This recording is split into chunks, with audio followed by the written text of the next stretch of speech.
Okay, here's a sample Mediterranean diet recipe. So what I have here is I'm preheating the oven to 425. It's almost there. I'm boiling some water. So here on the tray that I'm gonna bake for 20 minutes, we have zucchini, eggplant, mushrooms, and cauliflower. And then after the fact, I'm gonna add these green peas. I'm gonna mix everything in here, but the main ingredient is this.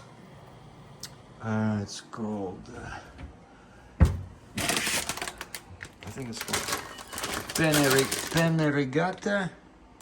Yeah, because they're small. I like them much better than I bought these ones, and they get too big when they finish. And so by the time this takes 10-15 minutes.